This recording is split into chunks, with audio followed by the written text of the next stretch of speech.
저는 27살에 첫 직장을 구했습니다.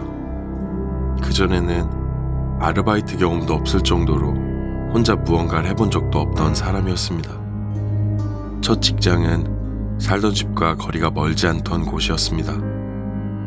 하지만 한 번도 저만의 공간을 가져본 적 없던 저는 직장도 구했겠다, 독립에 대한 로망도 정말 강했기 때문에 한참을 고민한 뒤에 저는 직장에 가까운 곳에 있는 작은 자취방을 얻어 독립하게 되었습니다. 말이 자취방이지 처음에는 본가에서 절반은 지내다시피 했죠. 본가에서 걸어 20분 내외 정도 걸리던 동네였고 옷이나 웬만한 짐들도 본가에 두고 생활할 정도였습니다. 하지만 저는 저만의 공간을 얻게 되었다고 생각했습니다. 그렇게 저의 독립이 시작되었죠. 시작은 자유를 만끽하며 지냈습니다. 퇴근하고 집에 가서 배달 음식 시킬 때도 늦게까지 시끄럽게 해도 아무도 터치하지 않는다는 점이 정말 좋았습니다. 물론 좋은 점만 있던 것은 아니었지만 처음에는 그렇게 자유를 즐기며 지냈습니다. 거기에다 제가 사는 자취방 주인 아주머니는 저에게 정말 친절하셨습니다. 한 번씩 반찬도 해다 주시기도 하셨고 추석에는 저에게 월세를 10만 원 정도 깎아주신 적도 있었습니다. 제가 사는 건물은 반지하에서 지상 2층까지 있던 건물이었고 층마다 한 세대씩 있었습니다. 1층은 집주인 아주머니, 2층은 집주인 아들, 이렇게 살았습니다. 제가 사는 반지하에는 저 혼자 살았고 보일러실 옆 작은 방 같은 게 있긴 했는데 문도 없던 곳이었고 공사를 하다 만 것 같은 느낌이 있었습니다. 정말 100% 만족하며 생활했습니다. 말이 반지하였지 1층 정도 되는 위치였고 도로를 등지고 있어 환기도 잘 되던 집이었습니다. 그렇게 직장도 자취도 모두 적응해 갈 때쯤 제 입사 동기가 차를 구매했었습니다. 그리고는 카풀을 약속한 적이 있었죠. 첫 카풀로 퇴근하던 날 동기와 셋이 저녁 식사까지 함께 하고 나서 저희 집으로 향하고 있었습니다. 그렇게 저희 집 앞에 도착해서 저희 집 앞에서 인사를 하는데 동기 한 명이 저에게 여기 사냐고 물어보더라고요. 왜냐고 물어보니 대답은 안 하고 몇 층 사는지 진짜 사냐고 물어보고 아무것도 아니라면서 좋아 보여서라면서 얼버무렸습니다.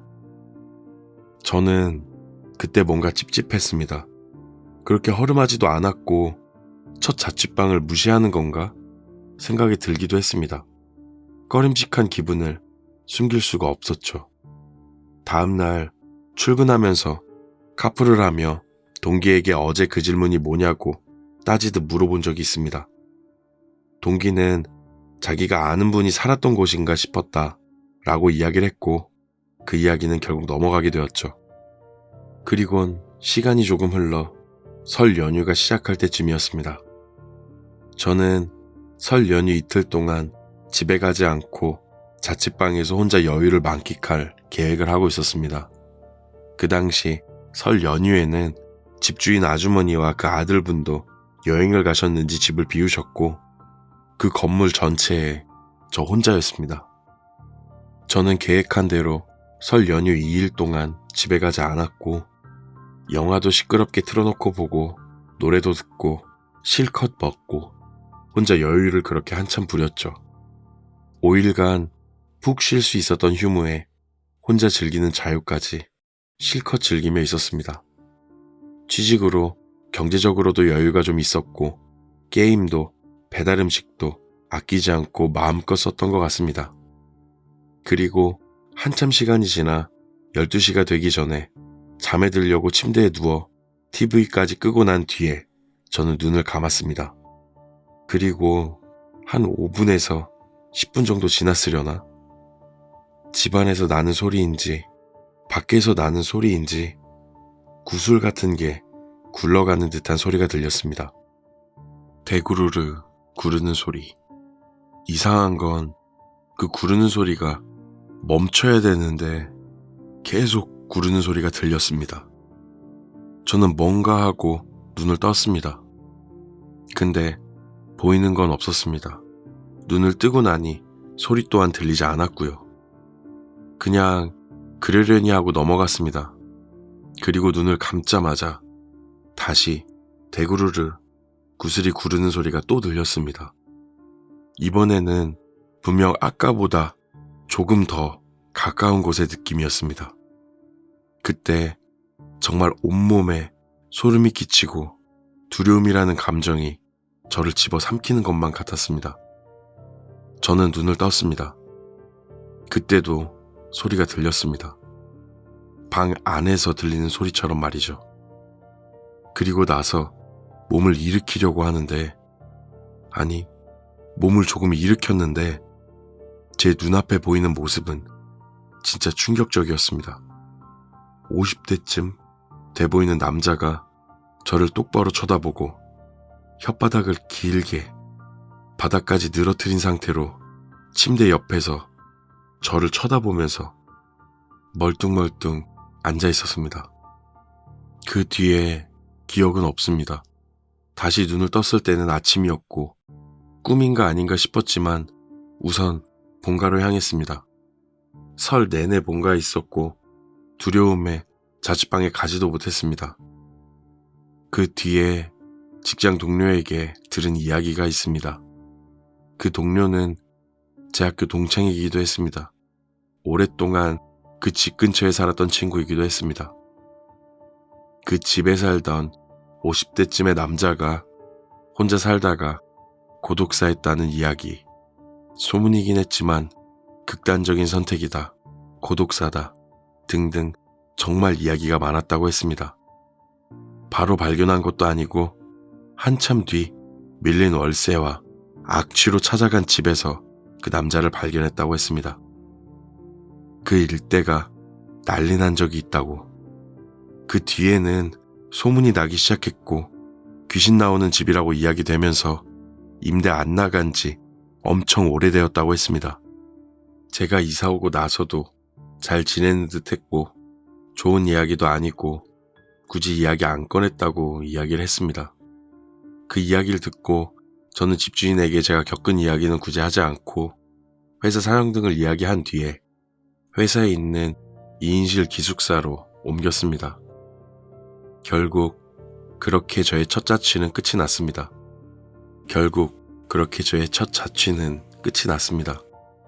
그 집에서 1년 가까이 생활하면서 울고 웃으며 참 많은 기억이 있었는데 마지막이 조금 좋지 못하게 나온 것 같습니다. 지금은 그 일대에 재개발이 진행되고 있어 흔적조차 찾아볼 수 없는 곳이지만 정말 인상 깊은 기억 중 하나입니다. 딱 3년 전 제가 직장에서 퇴사한 뒤에 와이프와 제주로 1년살이를 떠났을 때 겪은 일입니다. 저는 15년 넘게 한 직장을 다니다 와이프와 정말 오래도록 고민하다 퇴사를 결심했습니다. 당시 주식으로 돈을 좀 벌었다는 자신감도 있었고 와이프와 맞벌이를 하면서 한 번도 여행 같은 여행을 다녀본 적도 없었던 저희는 삶의 의미를 찾고자 제주로 1년살이를 계획하고 떠났습니다. 서귀포시의 동쪽에 위치한 표선이라는 지역의 빌라를 1년 계약을 한 뒤에 이사를 가게 되었죠. 수익도 따로 없었지만 아이도 없었던 저희는 벌어놓은 돈을 조금 쓴다 생각하면서 제주 생활을 시작했습니다. 그러면서 알게 되었던 건 쿠팡플렉스라는 쿠팡에서 택배 배송 아르바이트를 하는 일이었습니다. 자차만 있으면 가능했고 3시간에서 4시간 정도 일하면 됐었습니다. 쉬는 날도 마음대로 정할 수 있다는 장점이 있었습니다. 그렇게 저희는 운동 삼아 용돈벌이를 할 수 있는 쿠팡 아르바이트를 시작했고 와이프가 운전을 하고 제가 내비를 찍고 길을 안내하고 물건을 두고 오는 식에 함께 일을 했습니다. 제주 구석구석을 돌 수 있다는 정말 좋은 일이기도 했습니다. 일은 택배 배송지에 도착하면 물건을 두고 사진을 찍어 앱에 올리면 되는 간단한 일이었습니다. 물론 일이 쉽지는 않았지만요. 하지만 좋은 일만 있었던 것도 아니었습니다. 저녁 시간에 배송을 했기에 제가 사는 지역 인근에 배송을 했지만 저희 동네는 가로등이 없는 경우도 정말 많았고 제주 지역 특성상 주택가에도 무덤이 있는 경우가 많았습니다. 무서운 일은 없었지만 무서운 분위기는 자주 있었습니다. 물론 그 사건 전까지만 일이 없었던 거죠. 제가 이야기하려는 그 일이 벌어진 그날도 택배 배송을 하고 있었습니다. 그날은 주택이 모여있는 곳이 아니라 한라산 쪽 방향의 단독주택들에 배송을 했습니다. 그 지역은 집이 5분 정도 거리에 떨어져 있는 경우가 많아 택배 물건을 몇 개 받지 않았음에도 시간이 오래 걸렸습니다. 평상시면 10시 정도면 끝이 났는데 11시가 다 되었을 때에도 배송해야 될 집이 2곳이나 남아있던 상황이었습니다. 그렇게 와이프는 운전을 하고 저는 길 안내를 해주면서 움직이고 있었습니다. 시골길, 가로등도 없이 운전 속도도 느렸고 길이 좁아지면서 오싹한 느낌이 느껴졌습니다. 그리고 차를 멈췄습니다. 차로 들어갈 수 없는 길이었고 그 집은 걸어서 1분에서 2분 정도 들어가야 했었습니다. 달빛도 어둡고 가로등도 없던 상황에 그 집엔 불도 꺼져 있었습니다. 저는 휴대폰 조명을 킨 뒤에 길을 걸었습니다. 큰 상자 2개를 가져다 주면 되는 상황이었고 걷기 시작했습니다. 가는 길에 무덤도 보였고 점점 가까워지며 그 주택이 선명하게 보였을 때쯤 좀 놀랐습니다. 곧 무너질 것만 같은 주택, 허름했고 한쪽 창문에는 비닐이 붙어져 있었습니다. 함부로 말하기 좀 그렇지만 정말 을씨년스러운 분위기를 연출했던 집이었습니다. 11시에 불빛이 하나도 없던 그 주택에 다가가 저는 택배를 내려두었습니다. 원래 사진을 찍어 올리면 이전에 사진을 찍었던 사람들의 사진이 보이는데 그곳엔 그런 것도 없었고 제가 처음인 듯 했습니다. 그리고 사진을 찍어 올리고 나서 나오려는 순간 어린 아이의 소리 같은 게 들렸습니다. 뭔가 선명한 느낌은 아니었지만 으아오 라고 하는 듯한 비명소리도 아니고 야호하는 소리도 아닌 느낌. 저는 집에서 아이가 잠꼬대 정도 하나 생각을 하고 나서 돌아서 걷기 시작하는데 뭔가 소리가 집 밖에서 나는 듯 조금은 선명하고 가깝게 소리가 또 들려왔습니다. 소름이 순간 잔뜩 끼치기 시작했고 저는 뒤돌아 그 집을 봤을 때 아이는커녕 불빛도 없었고 작은 인기척도 느껴지지 않았습니다. 무서웠지만 뛰어나가기도 거리가 좀 멀었고 그냥 걸었습니다. 휴대폰 조명을 비추면서 말이죠. 그리고 그 좁은 길 혼자 걸었습니다. 정말 무섭더라고요. 무덤가의 좁은 길, 불빛이라곤 멀리서 보이는 자동차 헤드라이트 정도였습니다. 저는 뒤를 쳐다보지도 않고 계속 걷고 있었습니다. 근데 정말 선명한 느낌으로 누군가 제 등을 손가락으로 콕콕 찔러 저를 부르는 듯한 느낌을 잔뜩 받았습니다. 저는 뒤를 돌았을 때 아무런 인기척도 없었고 다시 뒤를 돌았을 땐 온몸에 소름이 끼쳤습니다. 뭔가 보이진 않았지만 누군가 있는 듯한 느낌? 저는 걸음을 빨리 걷기 시작했습니다. 근데 등 뒤를 콕콕 찌른 듯한 느낌, 그리곤 아까 들렸던 으아우 하는 아이 소리가 들려왔습니다. 정말 가깝게 말이죠. 저는 넘어지건 뭐하건 정말 차까지 미친 듯이 뛰어가기 시작했습니다. 그리고 차에 탔을 때 와이프는 정말 빠르게 그 어두운 길을 벗어나 큰 길로 향했습니다. 마지막 한 곳 배송도 하지 못한 채 남은 택배를 다시 쿠팡 물류센터에 가져다 줬습니다. 그리고 다시 집에 돌아오는 길에 와이프는 자기가 차에 있는데 어린아이의 울음소리 같은 게 조수석 쪽, 트렁크 쪽, 운전석 쪽 돌아가며 소리가 들렸고 도망치려는데 제가 뛰어오고 있었다고 했습니다. 저는 그 전에 이야기를 해줬었지만 들렸던 아이 소리는 이야기하지 않았고 와이프의 이야기를 듣고 난 뒤에 제 이야기도 모두 해주었습니다. 그리고 집에 도착했습니다. 물론 다음날부터 저희는 쿠팡 알바를 그만두게 되었습니다. 하지만 그 뒤에 쿠팡 직원이 연락이 와서 점심 이후에라도 배달해줄 수 없냐고 이야기를 했고 결국 다시 쿠팡 아르바이트를 시작했습니다. 그 이후에 저희는 제주 생활을 해서 특별한 문제도 없이 잘 마무리가 되었고 저희는 다시 서울로 올라왔고 다시 직장 생활을 시작했습니다. 아직도 한 번씩 이야기하려고 하면 와이프는 말을 꺼내지도 못하게 하는 일입니다. 저희 부부가 겪은 제주에서 그 일은 정말 소름이 잔뜩 끼치는 최악의 경험이었습니다.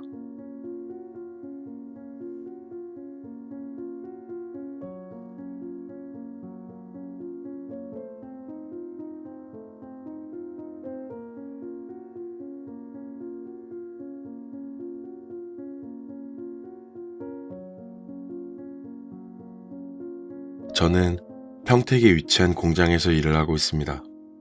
벌써 시간은 한참 되었지만 제가 일을 시작한 초반에 겪은 소름 끼치는 일에 대한 이야기를 조금 해보고 싶습니다. 저는 20대 초반부터 고향을 떠나 평택에서 직장 생활을 시작했습니다. 당시에 일을 시작하게 되면 기숙사를 배정해 주는데 특별한 곳은 아니고 그냥 일반 빌라나 아파트 같은 곳을 4인 1실로 사용하게 됐습니다. 저는 인근 아파트에 숙소를 배정받아 생활을 했습니다. 어린 나이, 적응하기 쉽지 않았지만 재미있고 좋은 사람들을 만나 쉽게 적응했습니다. 그중 한 명은 조금 특별한 선배가 있었습니다. 저보다 6살이나 많았던 그 형은 당시 반장이었고 무서운 이야기 같은 걸 해주기를 좋아했습니다.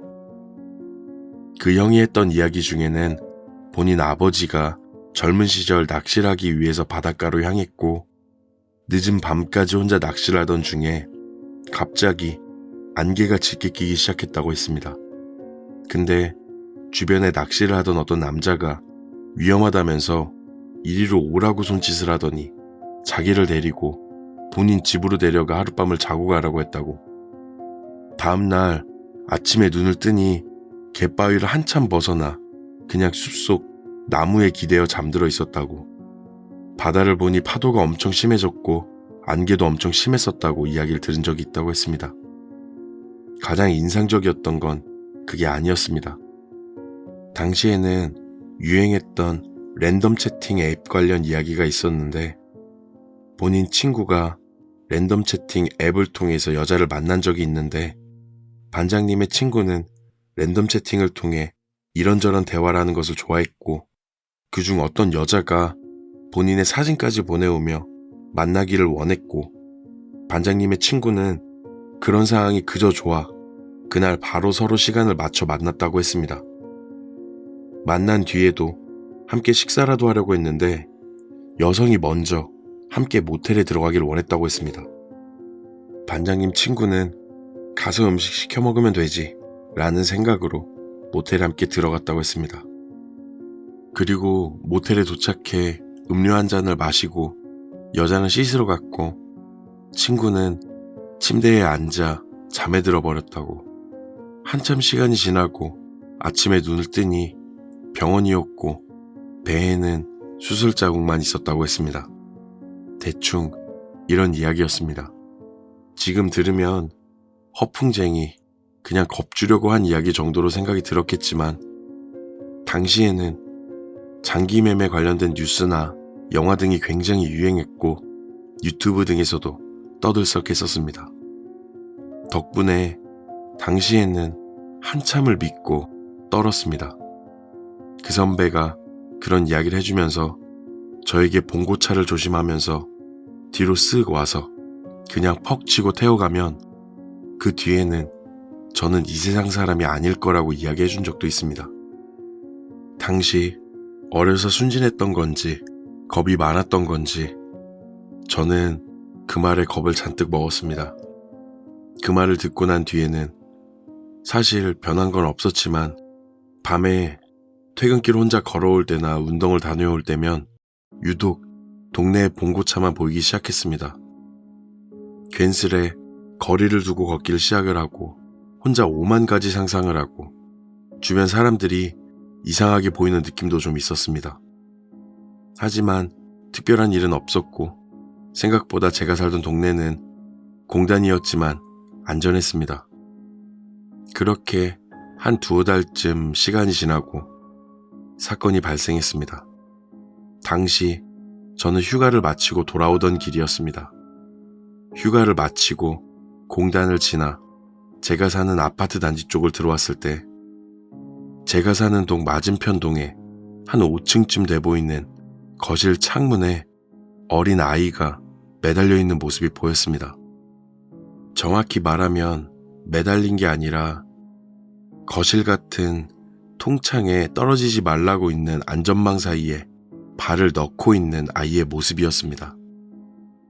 근데 집 거실 안에서 바깥쪽으로 발을 빼낸 것이 아니라 외부에서 등을 지고 집 안쪽으로 발을 넣어 앉아있는 모습이었습니다. 밖에서 저에게 보이는 것은 아이의 등이었습니다.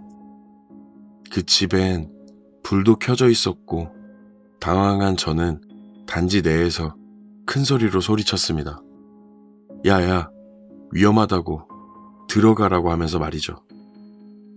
그 아이는 제 목소리를 들은 듯 고개를 살짝 돌려 저를 쳐다보려는 듯 하다가 다시 고개를 돌리며 저를 무시하려는 듯 했습니다. 저는 너무 위험천만한 상황에 경비실로 갔습니다. 근데 경비실에도 아무도 없었고 그곳을 다시 쳐다보니 아무도 없던 상황이라 저는 다시 숙소로 향했습니다. 그렇게 숙소에 도착해 선배들에게 인사를 하고 난 뒤에 창문 쪽으로 다가가며 본 것에 대해 이야기를 해줬는데 반장님이 저에게 다가오며 창밖이 보이지 않게 커튼을 획 치면서 야, 그거 사람 아니니까 그냥 창밖 보지 말고 들어가서 자 라고 했습니다. 창문을 열면 그 애가 창문 타고 우리 숙소 찾아온다면서 발 닦고 바로 자라고 했습니다. 저는 순간 그 말에 소름이 끼칠 뿐만 아니라 묘한 믿음이 갔습니다. 그 상황 자체가 사람이라고 믿기 힘든 상황이라고 자꾸만 생각이 들었고 기하학적인 모습을 보인 것 같은 느낌까지 들었습니다. 사실 그 뒤에 저는 반장님을 찾아가 질문을 했습니다. 제가 어제 본 건 뭐냐고 말이죠. 반장님은 그냥 모른 척하고 살라고 전에도 그런 거 보고 며칠 동안 귀신 보인다고 한 애가 있었다고 그냥 이야기도 꺼내지 말고 아무것도 못 본 거라고 생각하면서 살라고 이야기했습니다. 저는 정말 무서웠습니다. 집에 올 때면 위쪽을 쳐다보지 못할 정도로 말이죠. 지금 와 생각해보면 제가 그 당시에 본 것이 사람일지도 정말 귀신일지도 아무것도 확신할 수 없는 상황이었기에 그런 상상과 두려움이 더욱 심했던 것만 같습니다. 그 뒤에 저는 귀신을 봤다거나 비슷한 현상을 목격한 적은 없습니다. 하지만 유튜브나 프로그램 등으로 비슷한 이야기를 들을 때면 한 번씩 생각이 납니다. 그때 봤던 그 아이가 사람이었을까 아니었을까? 반장님이 한 이야기가 진짜였을까 아니었을까? 저는 군인입니다. 20살부터 10년이 넘도록 군생활을 하고 있습니다. 직업으로 군인을 선택하고 후회한 적은 없었지만 제가 처음이자 마지막으로 겪었던 일에 대해서 이야기 한번 해보겠습니다. 저는 직업군인으로 군생활을 시작했습니다. 제가 중사라는 계급을 막 달았을 때쯤 독신자 숙소에서 후임들과 생활을 시작했습니다. 저는 생활 환경이 좋은 편이라 부대 후임들과 한 집을 쓰지 않았고 원룸 형식의 숙소를 배정받아 생활을 했습니다. 그렇게 군생활을 하고 있는 동안 조금은 특별한 후임이 있었습니다. 고등학교 때 부모님 두 분이 모두 돌아가시고 사실상 고아로 고등학교 시절을 보내고 졸업 후 바로 직업군인을 선택한 후임이었습니다. 생활에 특별한 건 없었지만 조금은 호탕한 성격에 힘든 일도 빠지지 않고 열심히 하는 모습을 보였던 그 후임. 저는 참 예뻐했습니다. 그 후임도 다른 선임들보다 저를 잘 따랐었고요. 나름 잘 지냈습니다. 모두들 군생활에 문제없이 잘 지냈습니다. 그러던 어느 날 그 후임은 자기가 인터넷 사설 도박으로 돈을 땄다면서 저에게 밖에 나가서 술 한잔 사겠다고 이야기를 했습니다. 사실상 당시에 많은 사람들이 그런 도박을 했고 크게 문제 있었던 사람도 없었기에 저는 별 생각 없이 둘이 나가 술 한잔하고 들어왔던 적이 있습니다. 그때 알아봤어야 했었습니다. 그 후임은 그 뒤로 일에 집중을 못하기 시작하고 짜증을 내거나 선임들에게 대드는 일도 좀 늘어났습니다. 처음에는 무엇 때문인지 몰랐습니다. 시간이 지나면서 그 후배가 망가져가는 모습에 저와도 대화가 되지 않기 시작했었고, 그러던 후임이 출근하지 않는 날이 있었습니다. 일반 직장과는 다르게 군이라는 곳은 근무 시간에 출근을 하지 않는다는 것은 일반적인 상황보다 좀 더 심각한 일입니다. 부대원들은 모두 숙소를 향하게 되었고, 숙소 안 화장실로 들어가는 곳에 문틀 철봉을 설치했었는데 그곳에서 극단적인 선택을 해버렸습니다. 정말 끔찍한 장면이었습니다. 그리 높지도 않았던 곳에 앉은 듯 그 후배의 모습이 정말 처참했습니다. 연락할 가족도 없었고, 그 후임은 경기도 성남의 한 병원에서 장례식까지 모두 치르고 난 뒤에 저희는 부대로 돌아오게 되었죠. 그리고는 저와 후임 몇 명이서 그 후배가 사용하던 숙소를 치웠습니다. 정말 사람이 살던 곳인가 싶을 정도로 지저분했고, 숙소 바닥에 담배꽁초나 쓰레기가 넘쳐났습니다. 후임들과 모두 청소를 하고 나서 그 숙소를 비워두고 있었습니다. 역시 사람이 그렇게 떠난 곳이었기에 아무도 쓰려고 나서지 않았습니다. 사람들도 많지 않은 곳이었고 숙소에 여유가 있었기에 그 숙소는 그냥 비워둔 상태로 시간이 조금 흐르고 있었습니다. 그렇게 군생활을 계속했었죠. 그러다 한 달 정도 지났을까, 부대에 새로운 후임들이 전입 오게 되었고 숙소가 부족한 상황이 되었죠. 아무도 그 숙소에 들어가려고 하지 않았고 초임들에게 그 방을 주지 말라는 이야기를 듣고 저와 후임들은 한참을 고민했습니다. 결국 제가 그냥 쓰기로 했습니다. 제가 가장 가까운 사이이기도 했고 귀신이나 그런 것들을 믿지도 않았기에 그날부터 바로 그 숙소를 쓰기로 했습니다.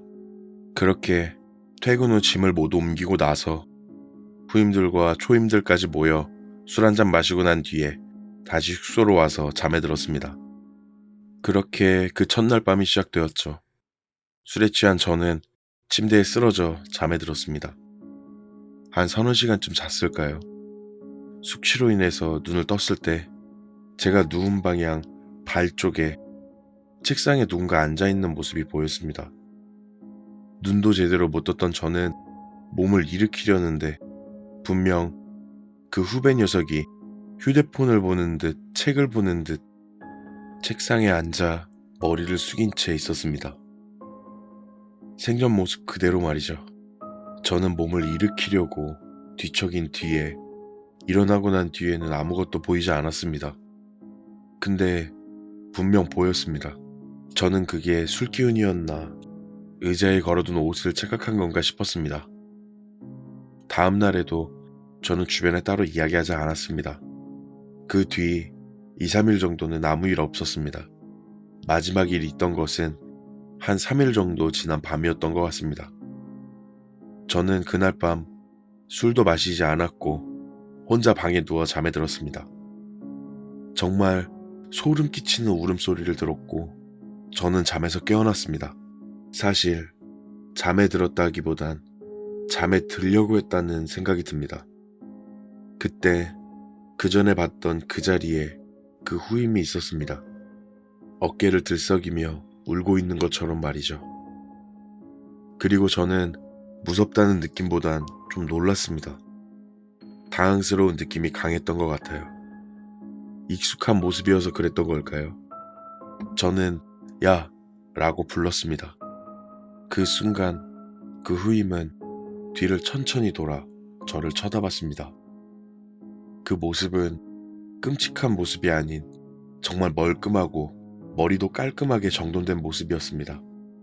휴가를 나간다고 했을 때 한참 꾸미던 모습처럼 깔끔한 모습에 입은 울고 있었지만 표정은 무표정한 느낌이었습니다. 그리곤 저를 쳐다보며 울다가 죄송합니다 라고 이야기를 했습니다. 저는 뭐가 미안하냐고 이 새끼야 라고 이야기했지만 그 이후 대답은 없었고 저는 정신을 차리니 아침이었습니다. 정말 꿈인가? 아닌가? 싶었지만 정말 너무나도 생생한 느낌이었습니다. 그리고 그 후임의 동기로 정말 가까웠던 제 후임 한 명도 저에게 와서 제가 이야기했던 모습으로 자기에게 사과를 막 하다가 사라졌다고 하더라고요.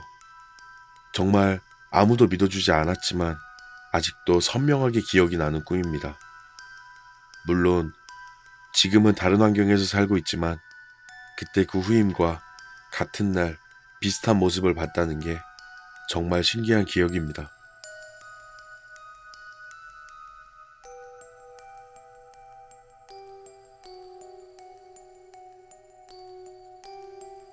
안녕하세요. 제가 귀신이라는 존재를 믿게 된 이야기를 한번 해볼까 합니다. 딱 6년 정도 전에 있었던 일입니다. 당시 저는 작은 쇼핑몰을 운영했습니다. 광고부터 물건 구매하는 것까지 모두 혼자 하다 보니 점점 힘이 들었고 저는 직원을 뽑았습니다. 그렇게 함께 일하게 된 여직원과 쇼핑몰을 계속 운영해왔고 직원으로 온 친구는 성실했고 성격도 참 잘 맞았습니다. 저는 운영하던 쇼핑몰의 매출도 점점 좋아지고 있었고 그렇게 여유도 넘쳤던 8년 전에 저는 그 여직원과 좋은 관계로 발전하고 만나게 된 지 1년도 되지 않아 결혼까지 약속하게 되었습니다.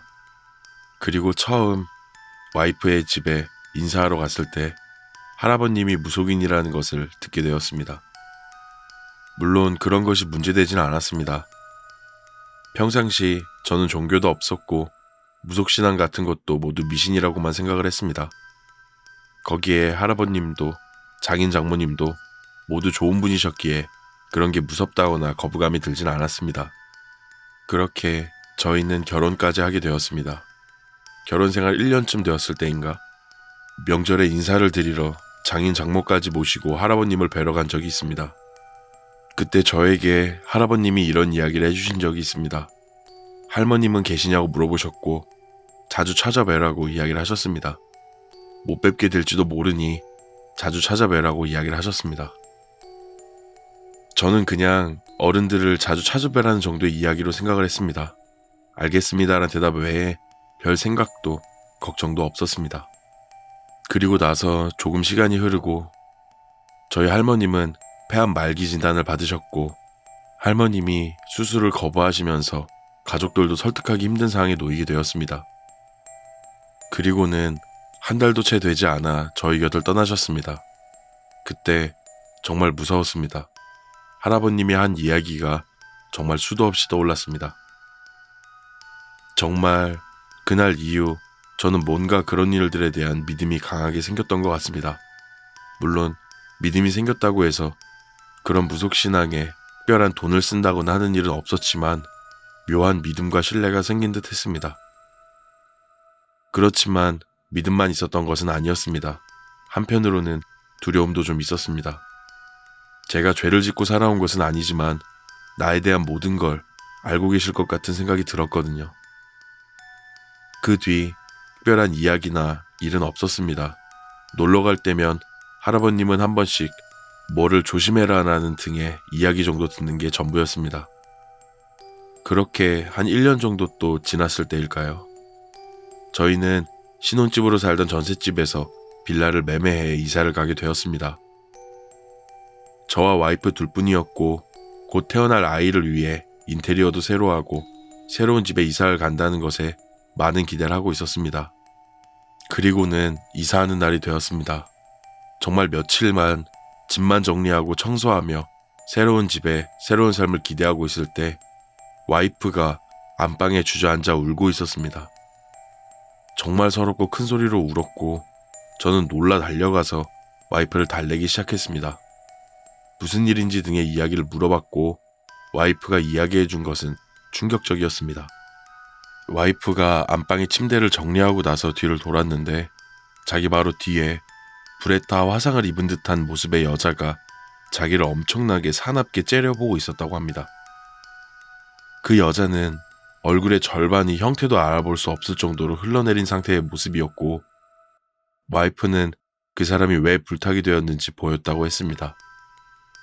집인지 모르겠지만 엄청 오래된 듯한 집에서 음식을 하다 기절한 듯 보이지 않았다가 순간 불길이 커지는 모습을 봤다고 들었습니다.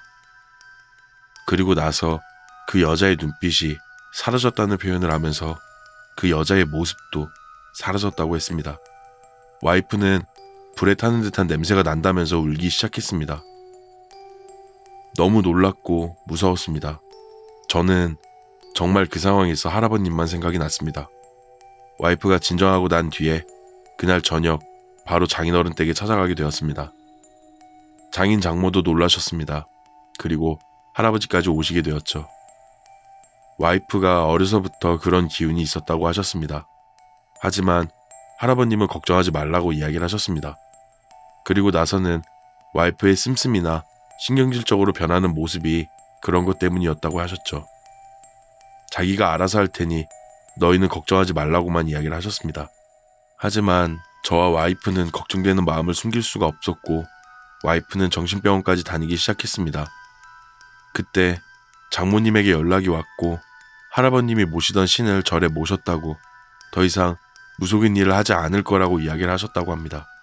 저는 그 이야기를 듣고 나서도 그런다고 괜찮아질까? 라는 걱정이 컸던 것이 현실입니다. 와이프에게도 이야기를 해줬습니다. 그때 한 번 이후 와이프는 그런 귀신의 모습을 본 적이 없었고 그렇게 시간이 지나가기 시작하면서 저와 와이프는 조금씩 걱정이 줄어들기 시작했던 것 같습니다. 문제는 거기서 나타나지 않았습니다. 와이프의 할아버님은 모시던 신을 절에 모시고 난 뒤부터 이상하리만큼 몸이 아프기 시작하셨습니다. 이게 그냥 그런 상황들이 생겨서 그렇다 등의 생각을 할 수도 있겠지만 저희는 그렇지 않았습니다. 할아버님은 정말 거짓말처럼 말투도 어눌해지시고 의사소통이 힘들 정도의 상황까지 가셨습니다. 결국 가족들은 할아버님을 요양원에 모시기로 결정을 했고 할아버님은 그 뒤 요양원으로 가게 되었습니다. 하지만 안타깝게도 할아버님은 요양원에 들어가신 뒤 8개월 만에 저희 곁을 떠나셨습니다. 물론 우연처럼 맞았던 사건들이라고 생각할 수도 있습니다. 하지만 그 상황에 그 사건들을 경험한 저와 저희 가족들은 아직도 그런 이야기를 믿고 있습니다. 저는 이 일들을 다행이라고 표현해야 될지 사실 잘 모르겠습니다. 하지만 오랜 시간이 지난 지금에도 와이프, 저 그리고 태어난 아이 둘 모두 아무 이상 없이 그 집에서 잘 살고 있습니다. 저는 이 모든 일들이 할아버님의 결정 때문이라 생각하며 항상 감사한 마음을 가지고 살고 있습니다.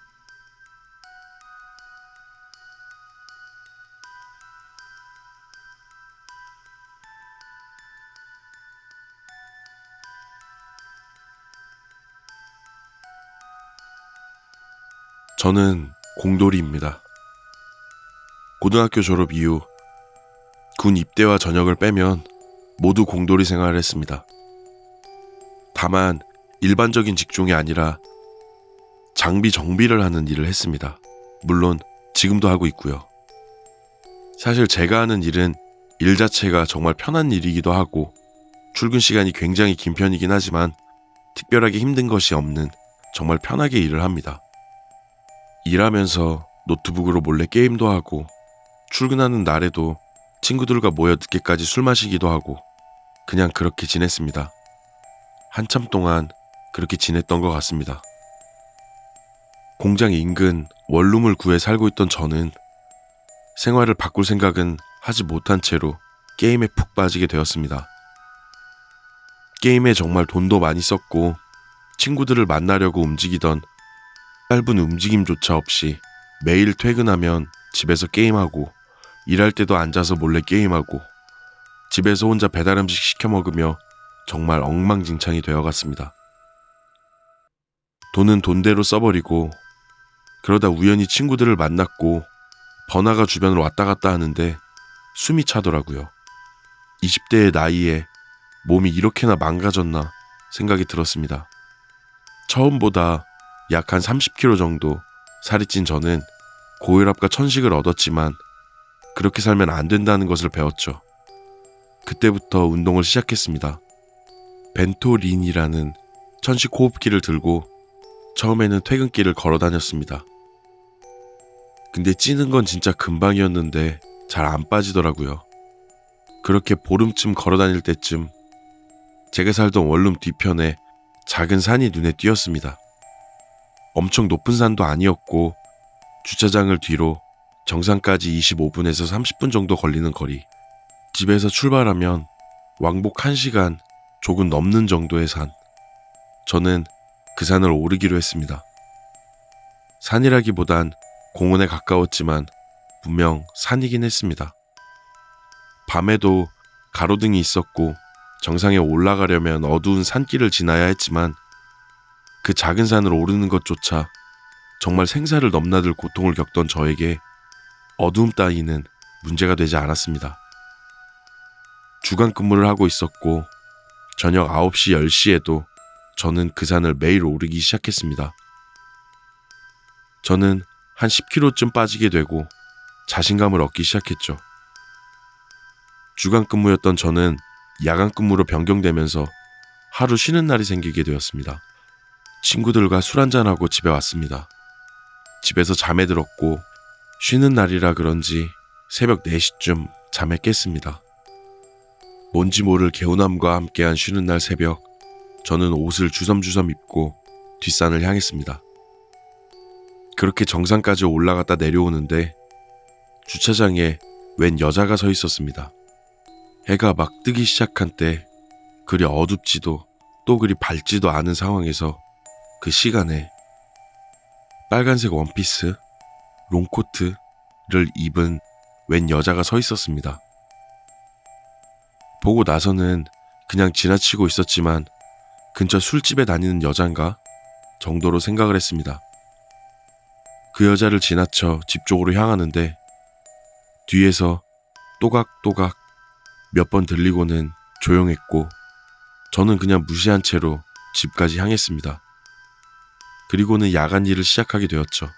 오전에 퇴근해서 한숨 자고 나서 해질녘에 항상 산으로 올라갔다 온 뒤 출근하려는 계획을 잡았습니다. 저는 계획대로 매일 운동을 시작했습니다. 출근 전 운동을 갔다 와 씻고 출근하고 하던 중 한 3일쯤 지났을까? 그날은 비가 오려는지 날이 흐렸습니다. 저는 크게 신경 쓰지 않았고 산으로 올라갔습니다.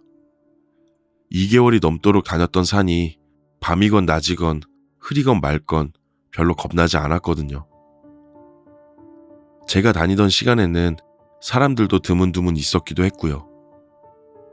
그렇게 정상까지 오른 뒤 다시금 내려오는데 주차장에 그 빨간 옷의 여자가 똑같은 옷을 입은 채 그 자리에 또 서 있는 겁니다. 묘한 느낌이 있었지만 아무 생각 없이 집에 왔습니다. 그리고는 비가 왔고 며칠 운동을 못했죠. 비가 멈추고 저는 다시 운동하러 산을 올랐습니다. 초겨울 시즌이 들어오고 해가 빨리 저무는 거에 느껴질 정도였습니다. 그날 정상에 도착한 뒤 내려올 땐 해가 거의 저물고 있었습니다. 어둑어둑해진 상황이었죠. 주차장 쪽으로 나오며 저는 혹여나 그 빨간 여자가 있나 찾아봤지만 보이지 않았습니다. 그리고 주차장을 지나려는데 주차장 한편 숲을 속에서 그 여자가 걸어 나오는 겁니다. 길도 없는 그곳에서 똑같은 옷을 입은 여자가 천천히 걸어 나왔습니다. 저는 진짜 미친 여자다 생각을 했고 무서워서 집까지 달려갔습니다. 아무리 생각해도 이상했습니다. 이상하게 왜 내가 왔다 갔다 할 때 맞춰서 거기 있지? 술집에서 일하는 사람이라고 해도 시간이 좀 애매한데? 저런 복장으로 저기서 뭐 하는 사람이지 생각했지만 사실 그 여자가 저에게 달려든다고 해도 180cm에 100kg가 넘는 제가 저 여자 하나 제압하지 못할까 생각하면서 그냥 피식 웃음이 나왔습니다. 그 다음 날에는 저는 조금 일찍 산에 올랐습니다. 내려올 때쯤 해 진력, 온통 세상이 주홍빛으로 물들었습니다. 터벅터벅 내려와 주차장 입구에 도착하니 그 빨간 옷의 여자가 그 자리에 서 있었습니다. 주차장 한편 똑같은 옷을 입고 이번에 조금 달랐던 건 저를 쳐다보고 있었습니다. 거리가 조금 있었지만 분명 고개를 들어 저를 쳐다보고 있었습니다. 제가 그 여자와 가까워지면서 쳐다보지 않으려 했지만 저도 모르게 쳐다보게 되었습니다. 붉은 옷의 여자, 저를 뚫어져라 쳐다보던 눈빛, 창 이쁘장한 외모에 옷과 색이 비슷한 붉은색의 입술. 눈이 마주치자 그 여자 입꼬리가 슬쩍 올라갔습니다. 일반 이성이 저에게 호감이 있는 그런 느낌이 아니라 그냥 미친 여자 같은 정말 소름 끼치는 느낌을 잔뜩 받았습니다. 그리고는 그 여자 또각또각 구두 소리를 내며 저에게 다가오기 시작했습니다. 저는 무시하고 앞만 보고 걷기 시작했습니다.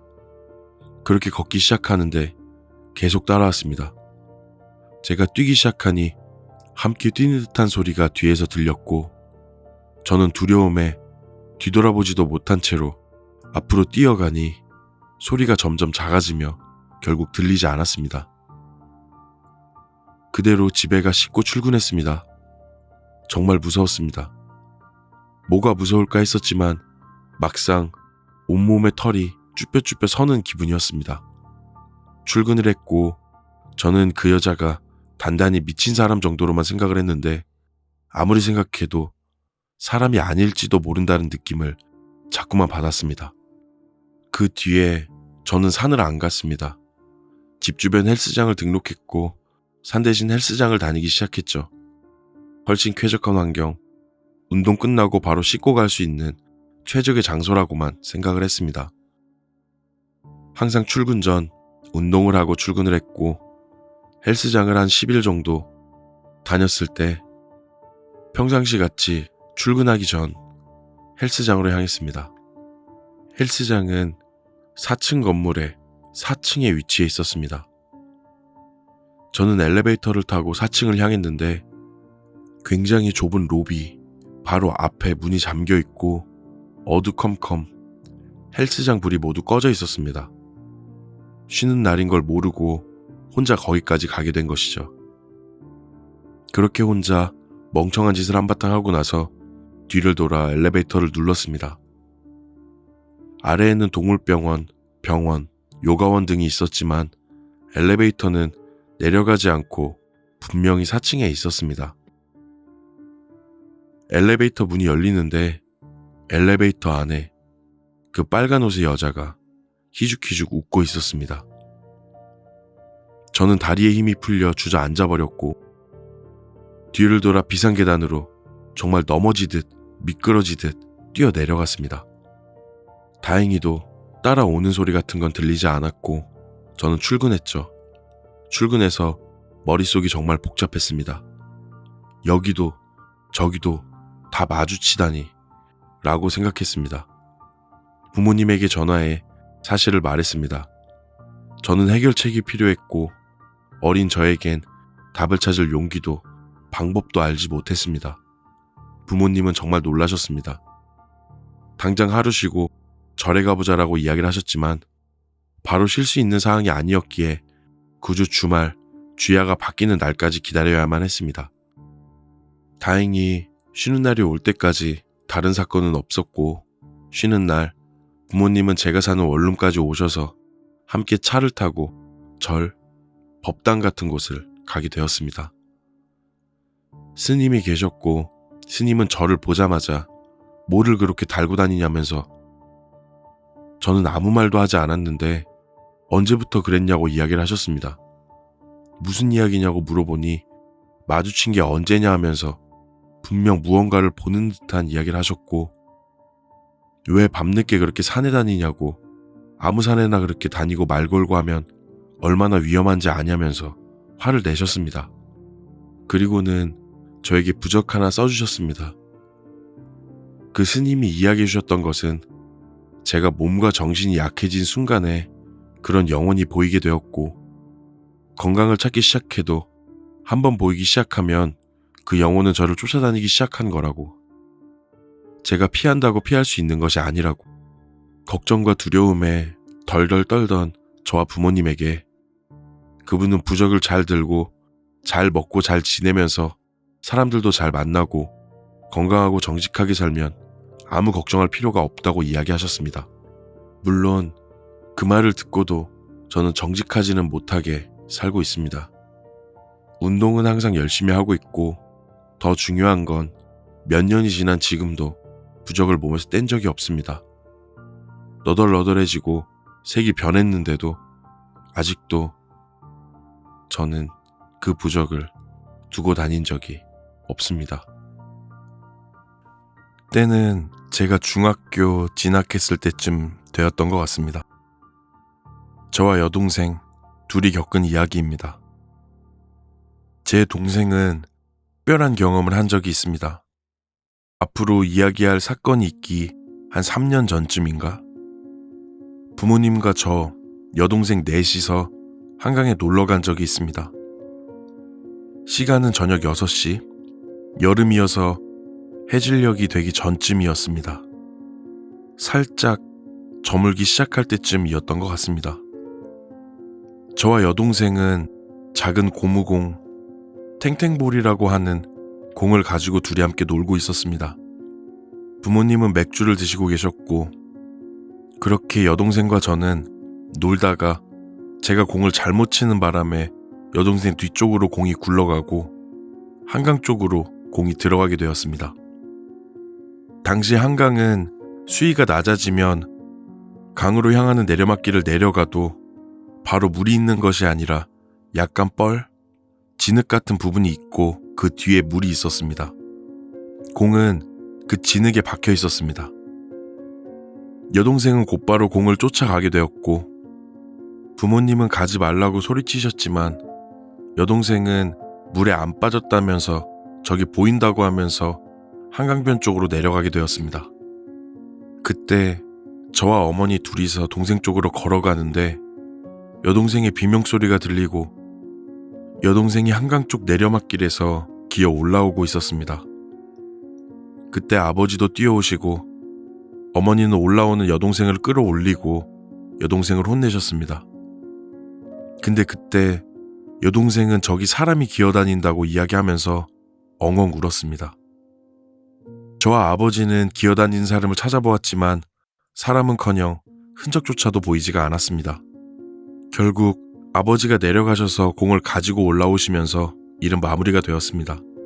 그 뒤 여동생에게 들은 이야기는 노랑, 빨강, 흰색이 섞인 옷을 입은 여자가 그 뻘 위를 지네처럼 스르륵 하고 기어다니고 있었고 자기가 내려가니 자기를 쳐다보고 쓱 하곤 기어왔다고 했습니다. 여동생은 그 뒤 한참 동안 한강에 얼씬도 안 하게 되었죠. 저는 당시 그 공포감을 이해하지 못하고 여동생에게 물귀신을 본 거다 하면서 한참 놀렸던 게 기억이 납니다. 그 뒤 저는 중학교에 진학하게 되고 여름방학이 되었을 때 가족끼리 계곡에 놀러 간 적이 있습니다. 정신없이 준비하고 1박 2일 여행으로 서울 근교에 있는 한 계곡에 도착하게 되었습니다. 그때 계곡에서 놀면서도 저는 여동생에게 엉금엉금 기어가며 한강에서 본 귀신이라고 놀리곤 했습니다. 트라우마로 자리 잡을 수 있다는 생각 같은 건 사치였던 시절이었습니다. 계곡에서 놀고 펜션에서 맛있는 것도 먹으면서 1박 2일의 여행은 마무리가 되었습니다. 그리고 저희는 모두 집을 향해 오고 있었죠. 저와 동생은 한참 놀고 난 뒤라 잠에 들어 있었던 것 같습니다. 사실 오래전 일이라 정확하게 모두 기억나진 않습니다. 그리고는 집 근처에 도착했을 때 저와 여동생은 잠에 깼습니다. 집 주차장에 주차를 마치고 난 뒤에 짐을 빼며 어머니는 저와 여동생에게 가서 엘리베이터를 잡아두라고 했습니다. 저는 말을 듣고 뛰어가 엘리베이터로 향했습니다. 엘리베이터는 1층에 있었고 주차장은 지하 1층이었습니다. 그렇게 올라가는 버튼을 누르고 난 뒤에 서서 기다리고 있었습니다. 엘리베이터가 지하 1층에 도착해 문이 열리는데 엘리베이터 안에 여동생 친구쯤 돼 보이는 여자아이가 서 있었습니다. 어디서 누구랑 싸움질을 했는지 옷은 엉망진창이었지만 원피스 같은 옷을 입고 있었고 얼굴이 참 이쁘게 생긴 아이였던 것 같습니다. 분명 이 아파트에 사는 여동생 친구는 내가 잘 아는데 저렇게 생긴 애가 있었나? 생각이 들기도 했지만 별 생각 안 했습니다. 그 여자아이는 문 앞에 서 있다가 저에게 타라는 것처럼 손을 쓱 들면서 저에게 손짓을 했습니다. 얼른 타라는 신용이라도 하듯 손을 천천히 움직이고 있었습니다. 그때 지하 주차장 쪽 자동문을 잡고 있던 여동생이 제 쪽으로 걸어오면서 엘리베이터 안쪽을 봤고 여동생이 우리 엄마 아빠랑 같이 가야 된다고 먼저 올라가라고 이야기를 했습니다. 그때 문이 완전히 닫히기 전까지 저와 여동생을 빤히 쳐다보던 그 여자아이. 여동생은 문이 닫히고 나서 저에게 한강에서 기어다니던 그 사람이랑 비슷한 옷을 입었다고 했습니다. 근데 이상한 건 문이 닫히고 나서도 엘리베이터가 지하 1층에 멈춰져 있는 겁니다. 여동생은 부모님이 짐을 들고 오시는 걸 보고는 자동문을 열기 위해 주차장 쪽으로 향했고 저는 별 생각 없이 서 있었습니다. 지하 1층에 계속 있는 엘리베이터에도 그 여자애가 나를 기다리는 건가? 생각을 했고 아니면 쟤도 누굴 기다리나 정도 생각하는 수준이었습니다. 부모님이 오시고 여동생이 엘리베이터에 올라가는 버튼을 눌렀을 때 엘리베이터 안에는 아무도 없었습니다. 분명 지하 1층에서 움직인 적이 없는 걸 봤는데 그 여자아이는 어디로 간 거지? 저는 바로 아무한테도 이야기하지 못했습니다. 그리고 엘리베이터를 타는데 정말 코를 찌르는 듯한 악취가 났습니다. 부모님도 맡으셨고 그 여자아이는 저와 여동생이 분명 같이 봤습니다. 물론 여동생이 실내림을 받거나 하는 일은 없었습니다. 그냥 순한 여동생으로 지금까지 잘 지내고 있고 당시에 제가 여동생과 부모님에게 있었던 일을 이야기해도 아무도 믿어주지 않았습니다. 저는 그 뒤에 엘리베이터를 혼자 잘 못하게 될 정도로 트라우마가 남았습니다. 물론 그 일을 겪고 난 뒤에는 여동생을 놀리지도 못했지요. 그렇게 제 기억은 끝이 났습니다. 분명 함께 보았고 선명한 기억인데 어떻게 이런 일이 있을 수가 있을까 생각이 아직도 듭니다. 저는 군 생활을 교도소에서 했습니다. 꽤 오래된 이야기입니다. 정확히 어디인지 이야기하긴 조금 힘들지만 강원도 어딘가에서 군 생활을 하면서 듣고 겪은 이야기들을 해볼까 합니다. 저는 군 생활 전부터 괴담이나 미스테리 이야기들에 관심이 많았습니다. 물론 실제로 보거나 한 적은 따로 없었지만요. 교도관의 일을 한 건 아니고 교도소를 지키는 일을 했습니다. 즉, 교도소 주변 초소 근무를 서는 것이었죠. 영화에서 보면 교도소 벽 쪽에 높은 초소들을 보신 적 있으실 겁니다. 그런 곳에서 근무 서는 일을 했습니다. 교도소라는 곳이 특징이 좀 있습니다. 우선 엄청나게 폐쇄적이라는 것입니다. 생각해보시면 어느 곳에서도 볼 수 없는 폐쇄적인 곳이고 그곳의 사람들도 살벌한 곳이죠. 하지만 폭력적인 사건이나 폭동 등이 자주 일어나거나 하진 않습니다. 사건 사고가 없진 않지만 그리 많지도 않은 곳이라고 생각합니다. 내무생활 같은 건 사실 중요하지 않으니 따로 이야기하지 않을게요. 그리고 밤 9시가 넘어가기 시작하면 정말 고요한 곳으로 변합니다. 듬성듬성 가로등이 있어 그리 어둡진 않지만 정말 고요하고 바람소리가 크게 들릴 정도로 고요하게 변하는 곳입니다. 제가 배치받은 지 얼마 되지 않았을 때의 일입니다. 초반에는 혼자 뭔가를 하는 경우가 거의 없이 상병증 배는 선임과 함께 다니며 배우곤 했습니다. 안개가 엄청 많이 낀 날 선임은 저에게 무서운 이야기라며 괴담처럼 전해지는 이야기를 해준 적이 있습니다. 저희가 근무 서는 초소는 2, 3층 정도 높이의 철제 계단이 있는 탑입니다. 근데 밖에서 보이는 것과는 다르게 지하로도 연결이 되어 있습니다. 지하층이 있습니다. 제가 군 생활할 당시에는 그곳은 대피소 정도의 용도로 사용되었지만 오래전 그곳은 취조실 또는 사형 집행실 등으로 사용되었다고 알려져 있습니다. 생각해보시면 사형대 위로 초소가 있다. 밤에 아무 소리도 들리지 않고 안개가 낀 날 또는 비가 오는 날 등 근무를 서게 되면 정말 섬뜩한 느낌을 받는 경우가 많이 있습니다. 예전 초소에서 뛰어내린 사람이 있다면서 이야기를 해주었습니다. 교도소 근무를 서고 있는 중에 멀리서 들려오는 철제 계단 밟는 소리가 들려왔다고 했습니다. 초소 근무 시 초소문을 잠그고 근무를 서기 때문에 누구도 들어올 수 없는 구조를 가지고 있습니다. 근데 계단 소리가 들렸고 그 선임은 확인을 하고 싶었으나 당직자도 확인하기 어려운 구조를 가지고 있습니다. 조금씩 가까워지는 소리가 들려왔다고 합니다.